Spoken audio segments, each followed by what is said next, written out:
Jagrata, Jaya Masters. There's basically 3 states that a human being can live their life. 1, non-well-being. I'm not well, I'm not happy, I'm depressed, I'm sad, I'm scared, I'm worried, I'm insecure. They can do that, humans can do that. I've heard of that. There's a rumor going around that they can do that. The second is much nicer than that. It's called conditional well-being. I can be okay, and sometimes I can even feel happy and love and inspired if things are the way I want. Okay? That's conditional well-being. If they aren't the way I want, then I'm anywhere from not okay to the first state. I'm upset, I'm depressed, I'm worried, I'm everything, all right? But if they are the way I want, especially if they're really the way I want, I've always wanted this to happen and now it's happening, I can get pretty high. I can feel pretty good. The third state, which very few people know anything about, is unconditional well-being. Unconditional well-being. That is, and I'm not exaggerating, take the highest you've ever been, the most exhilarated, the most inspired, the most love, the most passion, and keep it going higher all the time, every day, all the time. Unconditional well-being, regardless of what is going on in front of you, period. But you say, well, how that can happen? Somebody could die, and somebody can leave you. Not everybody's going to be what you want, okay? The secret with unconditional well-being is it's truly unconditional, which means if you love somebody and they die, you're not going to be celebrating, okay? However, the sadness and the sense of loss that you feel can be considered beautiful. They can be considered how much I love this person. It's a way of saying I love you even though you're gone. Because if I don't know you and have no relation with you, I ain't feeling that. So it doesn't bring you down. It doesn't mean you don't experience it. It doesn't mean you're cold and you're detached, okay? It's just that your seat of consciousness accepts that this is part of life. This is part of reality. It's a beautiful part of life. I always tell you guys, the funeral march, dun, dun, da, dun, dun, da, da, da. You know it? Right? Chopin wrote it. One of your great composers, it took to create the vibration of what the heart feels like when a sense of loss takes place. Who says that's not beautiful? Okay? The other example I use is go watch a very good play of Romeo and Juliet. The finest troupe comes through town, and they put on that play, and you cry. Oh my God, you cry for days afterwards. What do? You bring your friends to go see it again. Right or wrong? In other words, it made your heart feel that tremendous sense of loss, of so on, right? And you honored it. You respected it. You sat there and said, that's beautiful. That's awesome, the way that came out, okay? Even though I cried and it made me sad. You literally said, it hurt so deep. My heart was so, you got to come with me to see it again. I don't want to see it alone. Right or wrong, okay? That's unconditional well-being. That is, you're not saying, people have trouble differentiating from conditional well-being to unconditional well-being. And they think that unconditional well-being means it's always the way you want. That you can do that. You can meditate and do mantras and pray to God and be good and just do everything right. Then everything will always be the way you want and you get to have unconditional well-being. No, that's conditional well-being. The conditions have to be what you want for you to be okay. That's how it is now, isn't it? And if they're not the way you want, you're disappointed. If they are the way you want and then they stop being the way you want, you freak out completely. So basically, you get to the point you understand unconditional well-being is something our society, our sense of humanity knows nothing about. Even psychiatry doesn't really believe there's such a thing, right? Because they're about conditional well-being. They're about, mommy did this and daddy did this. Let's talk about it so that you're not feeling all that heaviness inside of you, so that now you can get along with mommy, and then you're doing better until mommy does it again. Then you never forgive her. That is conditional well-being. Yoga understands unconditional well-being. Somebody asked me, why do we have these pictures around here? Because they understand unconditional well-being. Like that one up there, one of my favorites. That's Ramakrishna, Sri Ramakrishna, all right? Lived in the late 1800s, early 1900s. Fully enlightened, just God mad. He was in ecstasy all the time. In an ashram, they give you a thing called seva. This is your job. You wash the dishes today. You're cooking. You're cleaning this room. You're doing this. You're doing that. You have seva, your service. Literally every single day, someone's seva was, you walk behind the master. A walk behind the master? Why do I have to walk behind the master? Because at any moment, he'll see anything. He sees things. A young boy is leaning against a tree with his leg crossed like Krishna would hold it, right? Bye-bye. See a bird take off. Bye-bye.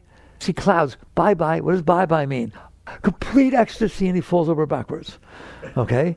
And sometimes stays that way for days. These states of samadhi go so deep, there's no breath. They can put the mirror under your nose, and it's not making anything. But he's not dead. It's just his being, the essence, the consciousness, got absorbed in something higher, and the body went into deeper than deep sleep. Okay? Right? Everything slows down. Metabolic process slowed down in deep, deep sleep. Well, this is deeper than deep sleep. You're further out. So there is a thing called unconditional well-being. And it doesn't mean you have to behave like him. Okay? He was God mad. That's what we call him, God mad, right? You can go to work, but guess how you go to work? Oh boy, I get to go to work today. Completely enthused. No matter what happens, it cannot bring you down. That's where yoga wants to take you. It's not about asanas. It's not about meditation. It's not about gurus. It's not about any of these things. They are tools and techniques to try to get you to that state. They're not anything within themselves. You understand that? But that state exists inside of you, and nobody will tell you that. What you think is, I need to be doing things to make it happen. I need to find a job I like. I need to go on a vacation that I'm excited about. I need to find somebody who will love me the way I want to be loved and behave the way I want them to behave. And I need to find this stuff outside so that I can feel conditional well-being inside. You can do that, but guess what? You've done it every minute of your life. You wanted a certain toy. You wanted this to happen. You wanted a friend to be a certain way. Every year, every single thing of your entire life, you've been trying to get it the way you want it so you can be okay. All right? I have this thing that I say to you, which is, if you're doing something every moment of your life for years and years and years, and you're still doing it, ever dawn on you, maybe it doesn't work? Maybe it doesn't work to try and get things the way you want, to try and always create situations that make you happy and inspire you and create passion, and try to find someone who loves you the way you want to be loved and makes you feel love whenever you're with them. You feel open and you feel love. Wouldn't that be exciting? See how long it lasts. None of you have not been around the block. Right? So basically you get to the point where you ask the question, is there another way to do this? Is there such a thing as unconditional well-being? And if so, how do you get there? Because it sounds like a lot of fun. But again, it doesn't mean you're sitting in a cave meditating. It means you're getting married, you're having children, you're going to work. Whatever's happening, you're participating in. You're just doing it out of ecstasy. You're doing it out of joy. You're not doing it out of need. There are no needs. In a state of unconditional well-being, there are no needs. I mean, basic bodily needs, but that's not that hard. Okay? But there are no needs. It's not like your mind is thinking, I want to get married, I need to do this, I need to find somebody, I need to go to Europe, this is boring, I need to do something, I need to go to a movie. No, there's no needs. Right? What you call needs is for things to happen and make you feel good. You want to go to a movie that's so boring, you just sit there twiddling your thumbs and can't wait to get out? No. What I need is something to distract me from my normal everyday humdrum that goes on in my mind. And if it's a really good movie, at least for 2 hours, I get a vacation. From what? Yourself. What if you don't need a vacation from yourself? What if it's so beautiful inside that it's just overwhelmingly beautiful, and the only thing you can do every moment is express that beauty? So if you go to work, you do your absolute best at the job, whatever the job is. Not, well, my job's environmental, and therefore I believe I'm helping the world. I don't care if your job is putting widgets on top of a thing, okay? You are inspired every single minute to do it. Why? No job is any different than any other job. What do you mean? I tell you all the time. 1.3 million Earths fit inside the sun. 1.3 million Earths fit inside the sun. What did you say was important? The sun is one of 300 billion stars in your galaxy, and there are 2 trillion galaxies, all with hundreds of billions of stars, and your sun is one star, and 1.3 million Earths fit inside that sun. What did you say was important? How about nothing? Not to mention, how long are you going to stay here? Well, let's see. Compared to the Earth's been here for 4.5 billion years. How long are you going to stay? If you're lucky or unlucky, you stay 100. Compared to 4.5 billion, you're here today, gone tomorrow. There's nothing that you're doing that's going to stay. No one will remember your name or anything. You could try hard, name a building after you. The pyramids, they did it. The pharaohs did it.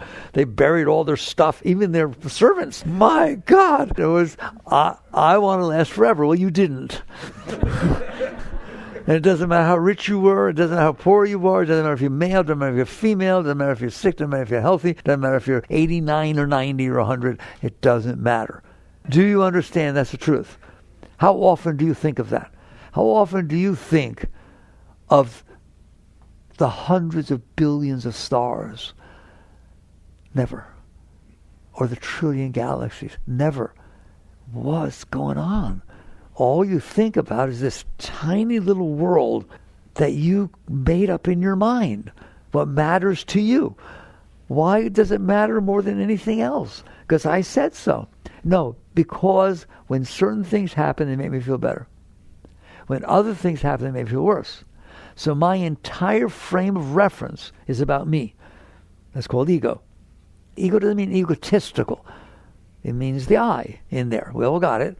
My entire frame of reference, my entire life is limited to trying to figure out what I need to do and what everybody else needs to do and what the weather needs to be, how the driver in front of me needs to be, how everything needs to be so that I can be okay in here. And that's my frame of reference. That's why it's so limited. That's pretty limited, isn't it? One little thing, an amoeba sitting on top of a planet, which is nothing. If the entire planet blew up, a few other planets would change their orbit slightly, and nothing else in the rest of the universe would know it even happened. Please, once, just once, dare to let go of the I and realize what's going on. So why is it that I only think about myself? I'm not criticizing you. Don't get embarrassed. But why does that happen? I told you why. Because you're not okay inside, and you want to be okay inside. Therefore, you've had experiences in your life that made you feel better. You've had experiences in your life that made you feel worse. And so now your mind is always thinking about, how do I recreate or create the situations that I think will make me be happy and make me feel well? If you say to me, I think this will make me be happy, I'm a yogi. I sit there saying, that's really sad. Why is it sad? Because you're telling me you're not happy. If you have things that you think need to happen to make you feel happy or make you feel love or make you feel enthused, you're admitting to me that you're full of it in there. It's not so good in there. You got to go make things happen. I'm telling you, it can be beautiful in there all the time. The Bible says, in the fall from the garden, it says, now you must work by the sweat of your brow to be okay. You are fine. You are filled with love and ecstasy. Bam! You fell down and bashed your head. Now you got to work by the sweat of your... Don't you have to work by the sweat of your brow to be okay? Can you relate to that? Do you have to work to keep relationships right? Do you have to work to find the right relationship? Do you have to work to find the career job that you want? Do you have to work everything all the time to try to be okay? What is that telling you? I'm not okay. Yoga, deep teaching, not just yoga, Zen, Buddhism, the deeper teachings say, instead of saying, well, that's a given, I'm not okay. Now I need to figure out, but my whole life I be neurotic, nervous, and anxious, and scared, and worried. Come on. What are you worried about? That I might not get what I want, or I might get what I don't want. What are you anxious about? Same thing. It's always the same thing. I'm not okay. What if I can't find what will make me be okay? Or what if I make me okay and then it changes? What if he leaves me? Oh my God. Right? But he didn't leave you, but he might. Yeah, I hope you're having fun, yeah? Because you're not. It's because you're not okay and you're just trying to make up situations based on your past that you think will make you be okay. But then sneaks in a lot that which in your past made you worse.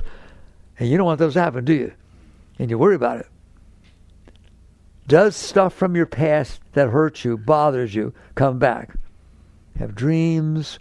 If you're driving down the road, you see something, remind you, and pain comes up, and fear comes up, and anxiety comes up. How in the world can you be okay if that's what it's like in there? So you wake up and realize what's going on is there is a state inside of everybody, not just some saint, inside of everybody.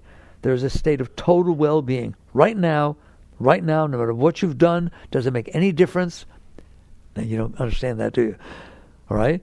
If you did something terrible and you held it inside of you, guilt, shame, fear of hell, just all this kind of stuff, it will run the rest of your life. If you did something terrible and you recognize it as terrible and you would never do it again, it was like a learning lesson. Oh my God, I hurt that person. God, it's impossible. Oh my God, I guess I better live with it because it happened. But boy, am I sorry, and I would never do it again. It's called deep remorse. That burned away while you did it. That's what remorse means, not guilt. Guilt keeps you down. It keeps you weak. It doesn't let you grow and change. Remorse, deep remorse, is a heartfelt thing of, I don't even see how I could have done that, which means I wouldn't do it now. If I look back, oh my God, all right, I would never do that, never. Then you learned your lesson. That's why you're here. There's no room for guilt. There's just room for growth. Earth is a place that souls are sent to evolve. You evolved. So you start catching on that there's a whole nother way to live in there, not out here. Lots of ways to live out here. And they're all based on what you think will make you happy. And they don't always do it, do they? Okay? Or avoid what you think is going to hurt you. Or aren't you busy avoiding what you think will hurt you?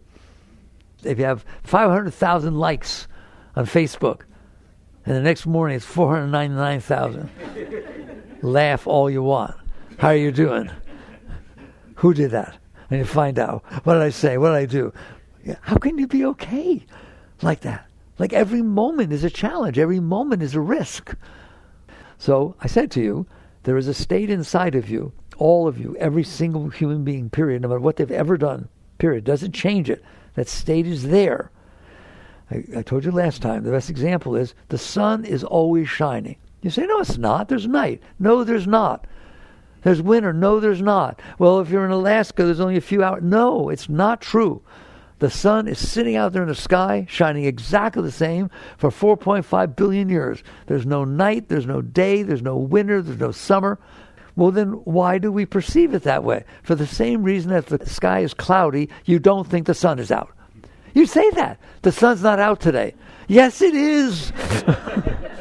It never went anywheres for 4.5 billion years.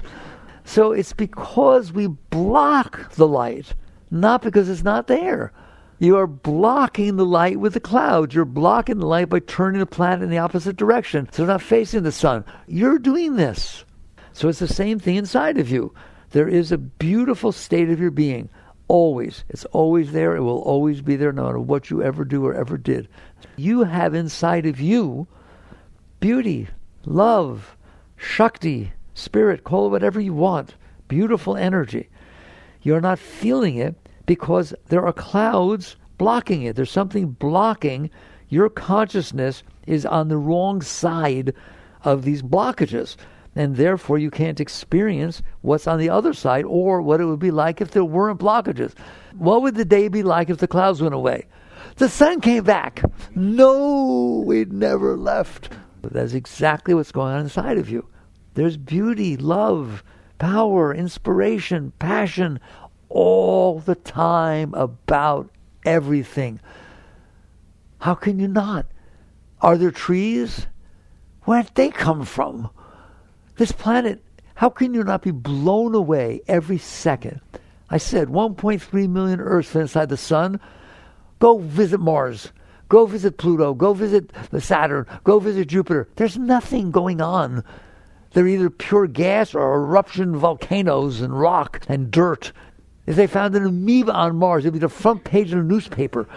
You go out there, there's trees and some animals and birds and clouds and sky and rain and oh my God, and public supermarkets where you get your food.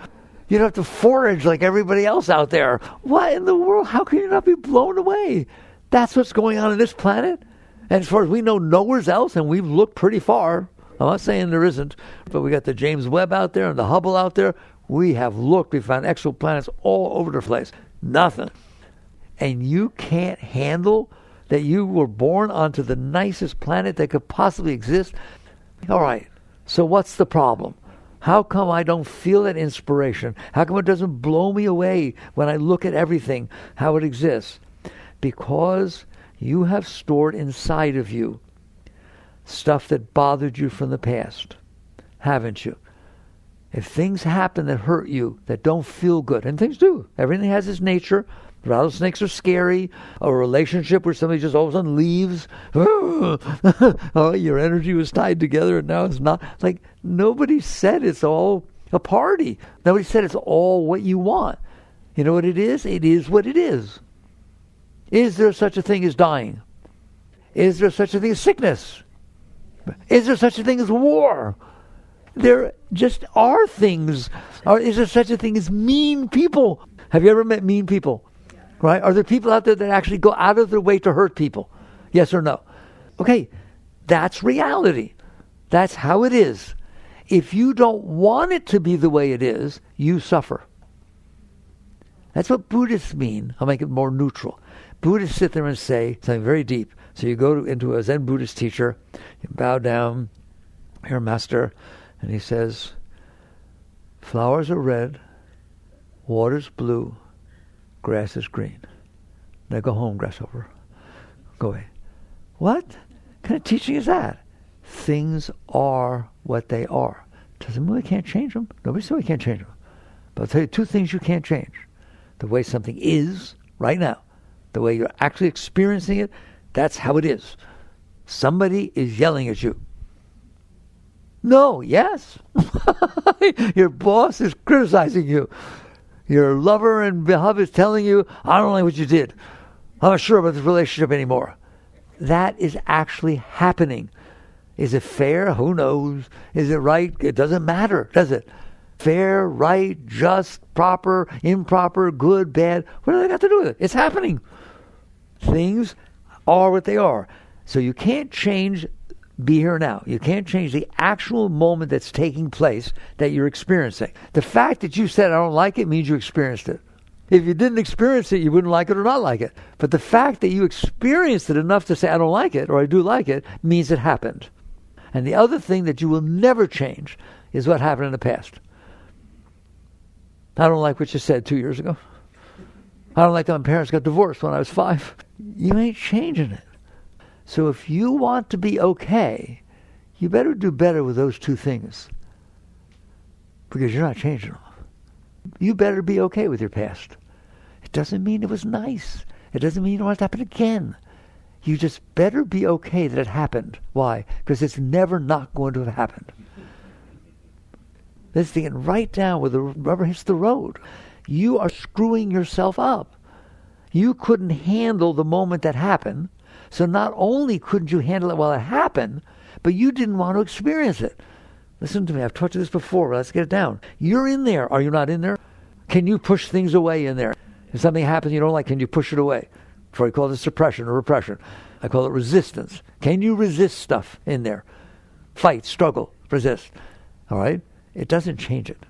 The very fact that you're resisting it means it happened.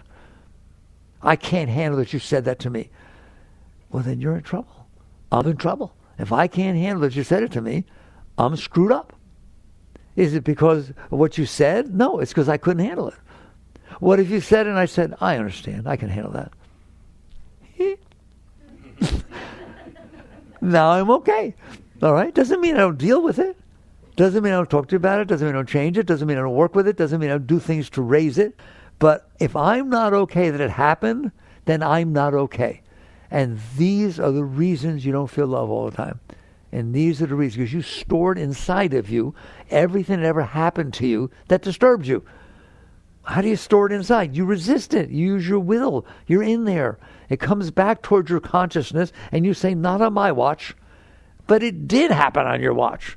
You don't get to say not on my watch. I mean, you can if you want, but it's going to screw you up. No one can deny reality without making a mess of their psyche. Because what happened, reality happened, it came into you, and you said, no, I don't want that to have happened. The fact that it's in there means it happened.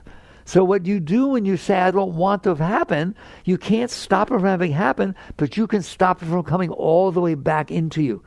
You can put a wall of will. You do have that ability. Do you understand that? You have hands in there. You can take the event that came in, the energy from the event, and push it away with your will. What happens to it? It stays in there. That is what the ancient yogic scriptures call a samskara. An energy came in. Everything has energy. It is an event. It has its nature. A rattlesnake is scary. A butterfly is beautiful. They have their nature. Their nature comes into you.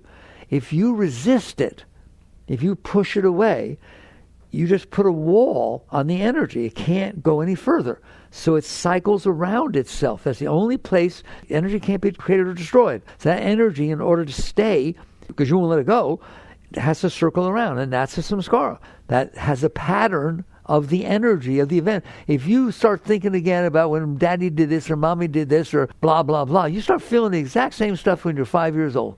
They took my black Hewitt. That's what psychiatry found out, didn't they?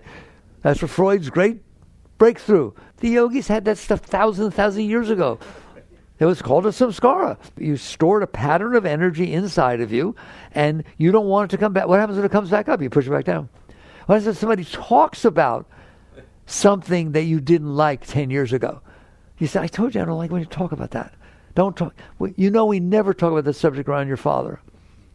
That's stuff. That stuff is what's blocking your energy. Every one of those things, every one. The fact that the driver didn't use a blinker, the fact that it rained on your birthday, the fact that this happened, that happened. If you can't handle it, you keep thinking about it. If it rains on your birthday and had planned a party outside and it rained that day, I want to see next year the probability of what if somebody even suggests that you have the party outside or on the porch even. Okay? You have a blockage. Sensitive spot, a samskara, call it whatever you want. You have stored inside of you a negative event. Nobody said it's going to rain again this year. The probability is no different from any other day. But in you it is, because it left a mark. Do you get what I'm talking about? That mark, those things that you stored in there are what are blocking the flow of your Shakti. They're blocking the light that is naturally inside of you. So you have a choice. Either try to create situations outside of you that don't ever touch that stuff, or create situations outside of you that manage to tiptoe through the tulips. Basically, it manages to scoot around the edges, and all of a sudden somebody says something really nice to you. Oh my God, you're so beautiful. I've never met anybody as beautiful as you. It's like, wow, it's just the type of beauty you have. I bet you other people don't even appreciate it. Right? My God, how you doing? So every little thing where somebody said, yeah, you're kind of plain or whatever it is, you got that stuff in there, right? Now all of a sudden, the words and the outside event scooted right around that stuff, and you felt beauty. You felt love. That's the Shakti that's down there all the time. You only got to feel it conditionally because it made it around your stuff. So your choice for the rest of your life is to go out there and try to manipulate and control and think about how to and everything, plot and plan. It's so funny I can't even talk about it anymore. Just think that you're going to control all the moments that unfold in front of you to make them so they make it past your stuff. Or, I'm going to get rid of the stuff. They don't tell you that. You can get rid of the stuff. How much? All of it. Why? You're the one who's holding it in there. It doesn't naturally stay in there. It naturally passes right through you. like a river pouring into an ocean. It pours into your consciousness. You learn from it because you can grow, you experience. If you have an experience that you never had before, you'll fumble with it, like learning to play tennis or the piano, right? You struggle with it, but then you become more adapt to it. You're capable of doing it. So if you had a relationship and it broke up, I've been there, done that. It doesn't freak you out anymore. Okay, but the first time it really freaks you out. So you learned. But if you stored the first time and how much it hurt and how scary it was, there may not be a second time. And if there is a second time, it will be very conditional. He better not behave anything like that other guy. If he goes out and gets new glasses and the frames are similar to what the other guy used to wear, you laugh all you want. I'm telling you the truth, aren't I? That's because you got that stored down there. So you are able to go through experiences in life, and they come in. I'm not saying they're comfortable. They are what they are. A rattlesnake is scary. So if you see a rattlesnake, have you ever seen how many of you, don't raise your hand, have ever seen a rattlesnake coiled up 10 feet away from you, wagging that thing, all right? It is scary as hell. And guess what? It's supposed to be. It's supposed to say, get away from me. But if you've never, ever experienced a rattlesnake, you won't even go hiking in the woods. You're scared to death. You heard him, right? Hey, more reasonably, even though I don't like talking about it because it happens, how many of you ever go swimming in the ocean? There's sharks. People get eaten. Okay? But you can handle the thing. You don't have but I guarantee if you got attacked by a shark, you might not go back in there, all right? And you sit there and say, but that's reasonable. It's no more reasonable than anybody else. The probability is no different. Like, just play statistics. You're driving down a road. Somebody runs a red light at an intersection. You've driven down the intersection 5,000 times going to work. Somebody runs the light. You're ramming your brakes. You skid around, and you don't get hit. You start riding to the city. You better do something about this dangerous intersection. It's no more dangerous than any other intersection, right? Because the city will write back and say, well, we've only had 2 people that skidded. But over there were 15 that died. You know what I'm saying? It seems like it's a dangerous intersection to you because you had that experience. How many times did you not have that experience before? So if it's 1 in 5,000 and you drove away, I don't think we're going to do anything. But inside, you don't play that game. Listen to me, you're not a statistician, are you? You got to take some courses. We always say, flip a coin. 10 times in a row it comes at heads. What's the probability it'll come tails next time? 50-50. Did you know that? It does not change one iota. That is a 50-50 probability. But we don't play that game inside ourselves. We're so unable to handle an experience that's not comfortable that we give it a 100% vote. It has this whole thing on it, doesn't it? I mean, some of it's so unbelievable. Your parents got divorced when you were 5. It hurts you. You didn't like your stepfather. You didn't get to see your parents enough, blah, blah, whatever it is, okay? Literally, and I don't want to put this in your head, and if you are this way, don't blush. You could be 25 or 30 years old saying, I'm never going to get married. Why? Because normally when you get married, you have kids, and I ain't having kids. Why? I will never do to somebody what my parents did to me. Oh, my God. I hope that didn't sound logical. You let that event that took place 20 years ago to a 5-year-old determine your life. But that's what happens if you store that stuff inside. It runs your life. It's everything you see. It filters and colors the whole thing that you see. That's where all your preferences come from, your opinions, your likes, your not likes, your everything. You think you're real serious about your politics and your views. If you had different experiences, you'd have different views.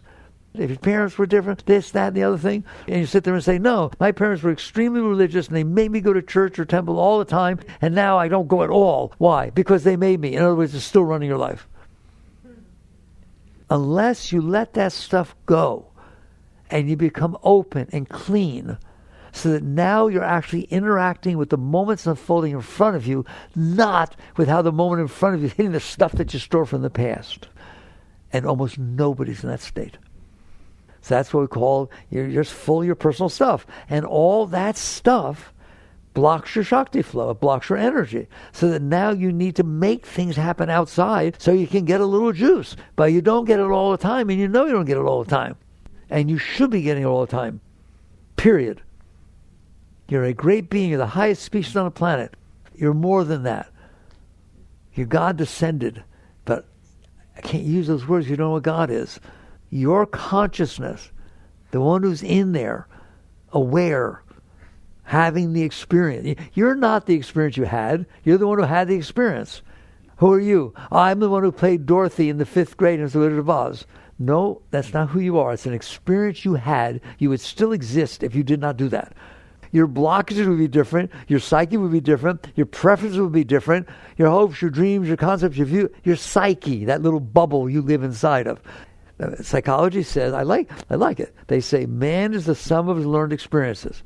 It's not true. You are the consciousness that is watching a mindset and emotion set, a psyche, that is the sum of your learned experiences. And it is. You are not making any decisions by yourself.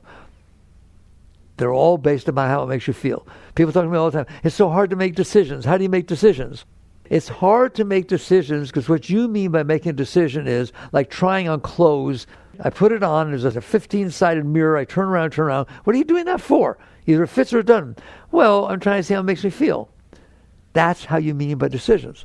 If I move to Boston, I'm trying to think, will I like the snow? Will I do this? Will I meet people? What would it be like? If I move to South Florida, what's that going to be like? And you're trying it on, aren't you? You're trying it on to see how it will make you feel. In other words, you're trying to make it match your blockages, because how it makes you feel is based upon the garbage you have inside. How's it going to hit my stuff? So there's a whole nother life, which is get rid of your stuff. Instead of working all the time to make everything match your stuff, and you will never succeed, that's totally just conditional. Is there a way to get rid of this stuff so that the joy that rises up when things match, and like people sit there and think, if I'm working inside, I won't have joy. The joy of life outside. No, you will always have joy outside. You will always have joy. If you get married, and you've always wanted to have a child, and that excites you, and you find out that he or you are sterile, right? Wow, we don't have to have children. We get to spend our life more together and travel more and do different things. There's just lots of lives you can live.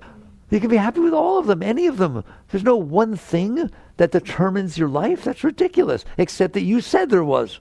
If you sit there and say from the time you're 5 years old, I want to have 6 children, that's what I want, a family with 6 children. That's a 5-year-old saying that. What's the matter with you? And then you sit there and say to your future husband, but I've always felt that way since I was 5. Great, mazel tov.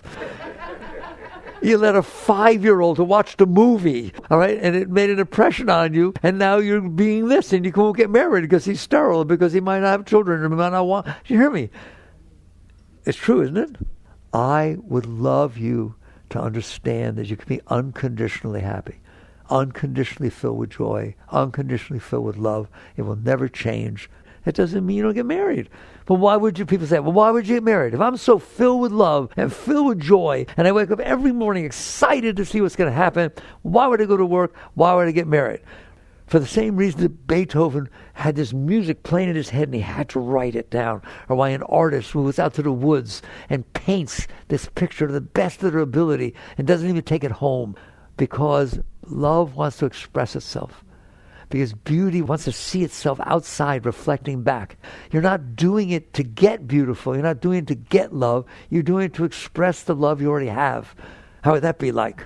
You're going to work not to get paid. A person who's really there, in this what I'm talking about, they don't understand the paycheck. What did he give me this for? Wow, I'll take it. It's just part of what's happening. But I mean, I ran to work every single day, and no matter what I was doing, it was so exciting. That's where I want you. Every one of you are capable of that state, period. And it's not all or nothing. It gets nicer and nicer as you do what? As you let go of your stuff. The less stuff you have in there, and I've now defined stuff. Can I use the word stuff now? Stuff you resisted and stored inside, that now it has to be the way you want for you to be okay. Your preferences, your hopes, your dreams, your concepts, your views, your opinions, that stuff. They're just the sum of your learned experiences. If you get what you want, you feel good. If you don't get what you want, you feel bad. If you get what you don't want, you feel terrible. You did that. You made it conditional. So as you get rid of this stuff, you get higher and higher. And you raise everyone around you, and everything becomes beautiful no matter what's going on. So how do you do that? I teach you that. The new book, Living Untethered, goes very deep into this stuff. All right? You have to get rid of the stuff. But you're not going to get rid of the big stuff right away. You're not. Why? You're not capable. When it comes up, it freaks you out. And you come back and you say, well, I tried, but then I lost it. And it was a year before I even started getting clarity after he left me. Right? Okay. You're not ready to deal with that yet. What do you mean? How do I get ready? The same way you learn to play tennis. The same way you learn to play the piano. The same way you learn calculus. You practice. You practice. You practice letting go. What does it mean, practice letting go? There are little things that happen in every day of your life that you are resisting that you don't need to. How the driver in front of you drives. Nice blinker, buddy. The fact that it's raining when you need to get out of the car. The fact that somebody said something. You weren't sure what they said, but I'm not sure I liked it. In other words, you're doing it with these things that are meaningless. They're hard to let go. Just let go. Let go. This is how the guy drives. I'm okay, fine. I'll be 3 minutes slower than where I would have gone. I don't have to make it a thing inside of me that I end up being upset by it and telling everybody about it. And if I ever see a car like that again, I'm going the other way. You stored it inside of you for no reason. So you start practicing not doing that. They write me from all over the world saying, do you know it works? How can it not work? You just didn't store more. Not only did you not store more, so you get to have a nicer day, but you learned how to let go of something that you would have stored, something that was not comfortable. You learn, you practice, and next thing happens is something bigger happens. And you now know how to let go. You have a choice. Before you didn't have a choice, you got lost. You just resisted. You didn't even know you were resisting. You didn't even know you're sitting there, oh, it's having hot, I can't even, oh my God, I don't want to live in Florida anymore, this is ridiculous, where am I going to go?